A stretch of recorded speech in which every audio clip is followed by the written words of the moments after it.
Thanks for watching. All the teams mentioned in the video will be in the description below.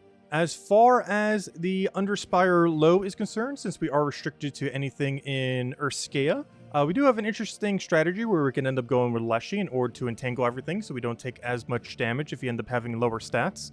This does entangle yourself, but it's way more important to get rid of the enemy's attack value. Razor Claw going to be pretty good as well on this team, same as the other one. You'll be able to go use it to gain a bunch of extra mana bursts based on Urskaya troops, meaning the actual kingdom, not to be confused with Urska, of course, which is the troop type. So even though none of these are Urskas, they are Urskaya troops, so they do get the full amount of boost ratio. And then we're just silence spamming with the Baba Yaga in order to get the resummon of the hut if our Leshy eventually does end up dying, just so if they do get their attack value back, you'll still have a meat shield there. As far as our main team that we have here, Enrage Karandera, ends up having a very big AoE burst. You can end up taking out a bunch of damage on everyone, have the convert, has immune to basically everything, so you're not going to have to deal with entangle, freeze, similar related mechanics. We're using the Razor Claw in order to gain a bunch of mana accumulation for all Urskaya troops, so it doesn't matter if they end up being in Urska specifically or not. King Mikhail here, mostly just for a little bit of AoE chip damage to go with our other AoE, just to clear out the fights and basically double AoE them down with a little bit extra skull pressure. And of course the 50% mana start, though do keep in mind is 50% mana start does not work on the Rage Karandera, because even though it's from Urskaya, it is not a Urska, which gets increasingly confusing here. As far as the Sentinel class event, we have to use specifically Urskas from Urskaya. As far as a team, we can basically just run with a standard double AoE. We're running a pretty basic Black Manacle, just with a good mana accumulation class, in this case Archmagus, and we're running it just with one of the AoEs from the Kingdom. If you don't have this, you could use pretty much anything here. Just anything to chip them down, pretty standard class event as we normally have. As far as the pure faction for Werewoods is concerned, we ended up getting a new option as of the faction event a couple weeks ago, about a month ago, however long it was. And this ends up synergizing his triple damage Hunter's Mark into the fact that this thing has Hunter's Mark. It's a really annoying faction among one of the more harder ones to do in the entire game. So if you didn't end up doing a few weeks ago and you do want to get pure faction done, it is generally better to actually throw some gems at it in order to get it done on something like tomorrow's Tuesday event, as it's a lot more convenient than trying to do it normally. You can still do it normally, but it is a very luck-based faction, one of the most annoying few in the game, as every single thing in this faction has a chance to be transformed into everything else. Basically, you don't ever want to cast the Werebear until the final fight so that you still have a proper tank. This is the only thing that can really tank there. Werecat, you end up having triple damage on, mana accumulation on, whenever there's 13 plus red, with the Hound having triple damage based on Hunter's Mark, and then you get the Hunter's Mark off of the Beastmaster, as well as your double convert into both mana accumulation as well as skulls for that little bit of damage pressure to go with his Hunter's Mark. As far as the higher level team is concerned, we have, of course, the green-red restriction, so we can end up going into a... I just realized... Oh, never mind. No, yeah. I was for a second like, wait, Leprechaun's not green. I think Leprechaun's probably green. Just one of the more common green troops in the entire game, yes. But with the green-red restriction, you can Leprechaun him up, get a bunch of mana accumulation, spam Beatrix, spam Takshaka. Obviously, if you have the better Takshaka teams, just run that. But this is assuming you only ended up getting one of the Takshaka, and just ends up mixing some Beatrix for the cleanse, and the wand in order to curse the enemy team. This is more so just to get rid of Submerge, as Submerge is pretty common in Underspire, or you can simply just use the Bless and mana accumulate better off of its first ability. As far as our lower level team, we of course have access to Standard Rowain. Of course, even though this isn't green or red, you are allowed to use any colored weapon currently in Underworld, I mean. So in Underworld, you're allowed to get away with anything. So we're just going with Black Manacle here, but you can use whatever other weapon you want as long as it doesn't block Rowain. You can also use any hero class you want. We're just using Archer here for the Green Storm, but you can end up using any that you still need XP towards. As far as the lower team for the World event, we end up going pretty Defiance heavy. Again, same as the other team. We ended up going with the mana accumulation option, where we can end up exploding a bunch of stuff. This ends up also giving you a backup Urska troop, so if you end up dying there, you still have infinite resummons. We do have access to extra skull damage, so you can end up using this to end up creating a little bit extra skulls. Of course, the enemy might end up getting eventually better value than you from it, so you could end up opting just for a third Defiance, and just go really heavy into Defiance, gaining a bunch of stats every single time you take an extra turn to all Urska allies. And if you end up setting your hero class accordingly, you can gain XP towards it too by having Sentinel. But since the higher rarity option of the 50% mana start is, well, higher rarity, if you happen to not have it, you won't be able to get your 50% mana start, so you can end up just going down this route. But if you do have it, you can build a little bit more around that, and maybe even use a more offensive weapon instead of a resummon weapon. Will be slightly more dangerous, but you will gain all the benefits from taking extra turns from your Urskaya troop, as your hero will also be to Urskaya, gaining a ton of stats per extra turn. As far as our main team, something I forgot to mention last week when we ended up going over teams for the event is the Doomed weapons. Or not Doomed weapons specifically, but the polearm Doom weapons. I completely forgot to mention purple one for last week's event, but I did not forget this time around to end up mentioning brown. And of course, we will be getting the other 4 in the near future. I can't remember what the next one is, but by early this summer, we will, or actually by mid this summer, we should have all 6 of them in the game. They are really solid, create a bunch of mana accumulation, not only based on your own colored allies, but also the enemy. So whenever you're using a pure color team, you end up getting quite a bit of value here. So we're just running Double Defiance in order to end up getting a ton of extra stats every single time we end up taking an extra turn from this weapon, of which we'll be getting many. King Mikhail isn't even necessarily needed here, but to make it higher rarity, you kind of just have it for the AoE burst. Though, of course, alternatively, if you want to, you can just Triple Defiance it and it'll be perfectly fine. But we're mostly just spamming Doomed Spade until we end up winning. I almost just called it Doomed Volge like last week's one.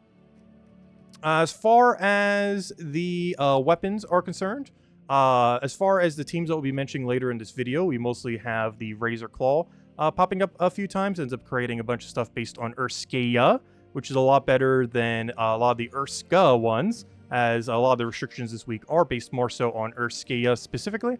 And while it does get a wider range as far as other kingdoms, as far as Urskaya is concerned, you're mostly going to be building into this anyway, so I'd personally go down the Urskaya route more than the Urskaya route for most things this week. You'll gain a little bit more stats, and the weapon just ends up mana accumulating better. But you do have other options if you do want to go down specifically Urskaya. So whatever you need for this event week is the weapons that you mostly want to end up prioritizing. As far as troops are concerned, I would say we mostly just have Tina 9000 as far as mythics.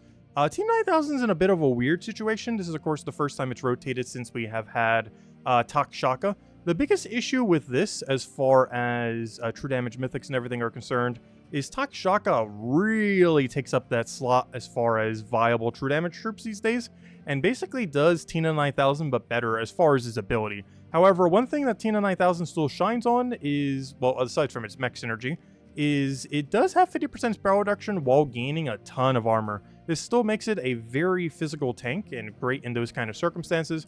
But if you only had to craft like between Tina 9000 or Takshaka, because you don't have like double Takshaka or even a single yet, or triple if you want to save for it, I would definitely save up for Takshaka rather than getting Tina 9000 now. While this will make Adana a little bit weaker and mechs a little bit weaker when you're running like Bork, mech hero class into it, it's still going to be perfectly fine with some of the other troops. So I would personally prioritize going Takshaka over T9000, but it could be worth it if you do want to have it in advance for Adana and mech-related restriction.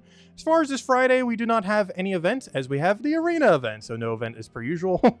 Thursday, we have ourselves the Sentinel class event. Very tanky hero class, has barrier on Brown, as you know a lot of the hero classes do, but also has a ton of score reduction, a little bit of extra barrier, and by far the overall best class as far as just tanking, unless you're counting elementals as Entangle. But as far as just sheer tankiness, just as far as value and everything, Sentinel does end up doing it. The biggest issue that it has, similar to a lot of other hero classes that are like this though, is no natural 50% mana start. While you are able to get 50% mana start from one of the troops within the kingdom, you can't really do much beyond that. So other than event weeks like this, it doesn't tend to get used that often, as we'll show in the teams later this video. Wednesday, we have ourselves the first return of, oh gosh, what's this guy called? The Theo Dervish pet? If I'm not mistaken, we ended up getting this last Christmas. Both of them are in the drop team already. They have been for months now. However, this is the first time it's had an event since then. So if you did end up getting that back then, or if you haven't seen any event for it in the last couple months, well, there it is. This is the first guarantee time since then that you'll be able to go and obtain it. Though it is still in pet drop table, so you could technically have gone at any point still, as well as into the future. And this Tuesday, we have ourselves the faction event for Werewoods. Definitely one of the more annoying factions, and definitely advised to potentially end up doing the full pure faction with gems for it if you are struggling with it otherwise. Well, there are plenty of alternative ways to do it now that we have all the extra potion effects when it's not the event. It is among one of the most annoying few faction teams within the entire game as far as Spear faction is concerned, due to a lot of the RNG mechanics as far as them constantly transforming back and forth, which can make it really annoying and luck based on if you actually win. But if you throw enough battles at it, you can take it out whenever. But it is easiest on event days like that. As far as the world event is concerned, it is pretty straightforward. We do luckily have access to both skull and spell damage. We're a little bit more relevant this time as we do have a few handful of skull options. So if you do want to go down that route, it is definitely a route that can be done. Though you're likely just going to be magicking up off of things like Defiance and other similar things. So not really going to be that needed as far as overall. You're going to go way down more to spell route than the skull route. But skull route is an option if you do want to go down any of them. So if you want to go Karandera, I want to go, oh gosh, what's the other guy? That one red purple trip, I can't remember his name. But any of those options will end up working out really well. As far as scoring is concerned, I believe I have it up right here. Basically, just don't take the ultra rare low rarity one. It'll give you the least amount of points. And aside from that, it's pretty much a straightforward world event as per usual. Take bigger rarity, don't take lowest rarity, then just keep taking same one over and over again. As straightforward as world events tend to get these days. As far as the event key drop table is concerned, it is specifically from Urskaya. As far as what that ends up including, everything here underneath this Urskaya tab, base rarity, everything else, we have them all right here. As far as what's not in drop table, we have the 5 faction troops from Werewoods, as well as Enraged Karandera. Enraged Karandera can only be crafted Soulforge, and of course the 5 faction troops are from their corresponding faction of Werewoods. As far as event keys are concerned, I honestly wouldn't really bother much. This is a pretty underwhelming kingdom as far as troops are concerned. If you want to have it for like PvP teams when it ends up coming up, or other restrictions like this week, where you're going to be using it a ton for to get various restrictions as far as like Urskaya world event and stuff like that, as well as of course the Underspire, which is going to be restricted to it. Could be helpful for that, even the Thursday class event. But beyond those things, most troops here aren't really used too often. So they are pretty skippable, and you're mostly just doing this if you want to end up getting some kingdom stars. But similar to many kingdoms in the game, it's pretty much locked up at 26, as pretty much most kingdoms will be, until we have a better way of getting... oh wait, actually... Yeah, 26. Oh no, sorry, it actually got to 26 as of this week. I didn't realize that, never mind. I didn't even claim the star from earlier. When I upgraded it. But yeah, it's stuck at 26. That still doesn't change what I said, though. It's still stuck at 26 like every other kingdom. Except in this case, it can't actually go any higher, even if you had the other upgrade.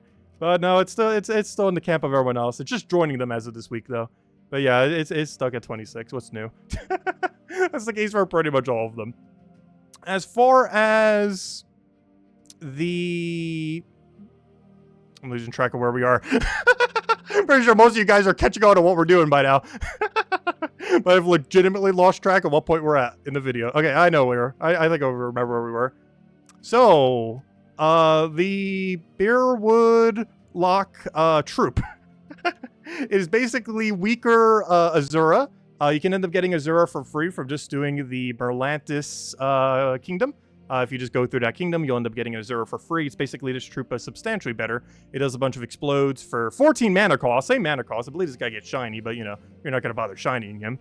But for the exact same mana cost of 14, you can end up casting a way better ability off of Azura. So I don't really see why you're going to do this. Azura not only eliminates from 4 troops, a little bit less than this, but it does it from all 4, while also mana accumulating with extra turn potential. But this guy does do a bit of a higher amount. He doesn't have extra turn potential. And while he does have a little bit of boost ratio, so does Azura. So ultimately, I really feel like this troop is just never going to be used.